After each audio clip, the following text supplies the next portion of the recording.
Hey guys, Jabem here, coming at you with another type of video I haven't really done before. As a small-time streamer, I've been trying to make new content that would make people happy and that they could enjoy. But at the same time, I also kind of wanted to tell people, what kind of things do I enjoy? So I thought I would make this video to talk about the top 5 things on Twitch this month that made me happy. If you hang around Twitch a lot, you've probably seen a lot of the stuff that I'm going to talk about here. But hopefully, this will give you some new stuff to look at too. In some ways, I would say it's been a kind of incredible month for Twitch in general. I've never pretty much opened the site up and felt like there wasn't something worth watching. But 5 things really kind of stood out to me as things that I'm not sure are going to be on Twitch forever. And things that I really think I was kind of, privileged to have caught while they were happening. Mario 3 Mix runners.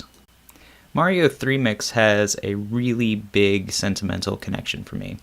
It's the first game that I really fell in love with and made me want to go out and become a speedrunner myself. So you can imagine how great it's been for me that suddenly I've got a whole bunch of people who have been starting up their own adventure into this game. In the last month, I think that I've seen at least 6 people starting to do their own Mario 3 Mix runs. I end up looking like a broken record in a lot of people's chats and stuff whenever they do some sort of vote on what they want, what their viewers want them to play, because every time I'm just like, oh man, you should play 3 Mix, and I'm really hoping that they'll play it because I like the game so much and I basically want to watch anybody play it, no matter how good or how bad they are. Just ask anybody. If they're playing 3 Mix, I pretty much show up. So you can imagine how great it's been for me that after GDQ and some people watch me playing it in the practice room, I've got not one, but like 3, 4, 5 people all just deciding to jump into this at the same time with me. It's kind of just the beginning too, because I've seen a lot of other people express the interest in starting this up who haven't yet. So I'm hoping that pretty soon it's like a really big thing and that, we got a lot of people putting up new competitive times and racing against the other people. It'll probably be a while before I've got anybody gunning for my world record, but I welcome it. The next person on my list is somebody that a lot of people are familiar with, ZFG, or Zelda Freak Glitcha. ZFG is the king of Ocarina of Time. The guy has completely dissected the game and done some of the best glitch hunting work for it and implemented it into incredible speedruns for years. So it's been really cool for me to watch as he's doing that again with my favorite category, which is Ocarina of Time 100%. I've watched it dissected like this a few times over the years, and afterwards, every single time, it seems like the game is totally different. Not only that, but every trick in this game has a really amusing setup in my opinion. It always reminds me of watching SpongeBob try to tell Squidward how to blow a bubble. You'll see him rolling around, doing backflips, playing a hook shot for an ocarina, and then he'll die, and then suddenly he'll be halfway around the world, and you'll be like, what? It's a 4-hour run, but it ends up so cool, and just watching all the work that goes into it without watching a full run is also so cool, so that's why it made my list. Third, let's talk about GlitchCat 7. It was super cool meeting and getting to know GlitchCat at GDQ when I went over the break here. But what got him on this list was probably his gameplay in the Cool Spot game. GlitchCat is mostly known for his Mario play, having some notable achievements such as the high score in the vanilla Mario 3 game. It's a 3.5-hour run that has some really cool setups for getting incredible amounts of points in single stages. He's also the world record holder for Kamikaze Bros, which is a Kaizo Mario 3 hack made by the infamous Barbarous King. This month was a little bit different though. I got to watch him live at GDQ record his world record run of Cool Spot, which is a really cool game based on the 7-Up mascot, and had a former world record holder in Darbian. I gotta say how great of an idea making that game had to be for the 7-Up marketing team back in the 90s. He didn't stop there, though, and he's had several other nights of streaming the games that were just absolutely delightful and included a whole lot more PBs and him discovering all sorts of new tricks and ways to improve the gameplay in that game. Overall, it has me really optimistic for watching him play other new cool retro games that maybe, I haven't seen since my childhood, and maybe he'll figure out something in those games too. Number 4 might seem really obvious, but it really did make me happy, and I can't just not put it on the list. It's obviously going to be Games Done Quick. Games Done Quick is only 1 week out of the month, but boy does it pack in a lot of content.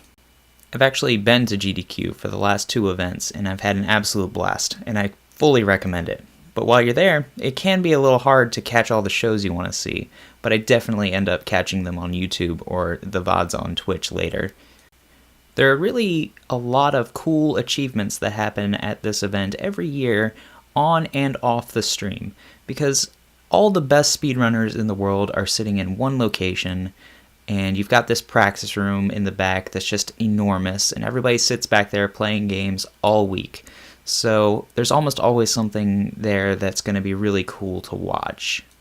I was particularly amused this year by the 2 Punch-Out 1 controller run that occurred, where the guy had an actual splitter on his controller playing 2 different games at the same time. I thought that was really cool, and we actually set a world record in the Superman 64 video game during the Awful Games block, and that was really cool.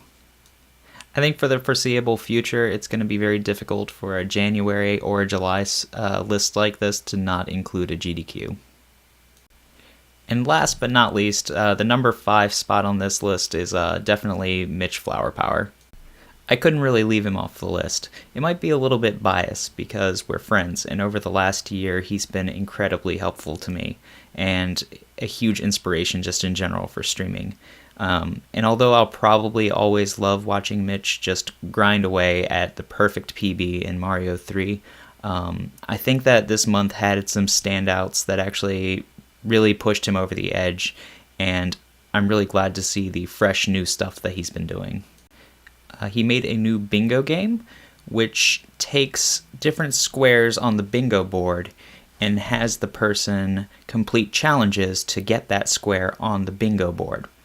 He's coupled this with a new ROM hack that goes with it that allows you to move more freely across the board by removing certain obstacles and adding in some new pathways. So there's a lot of strategy involved in how you can get the different squares on the spaces.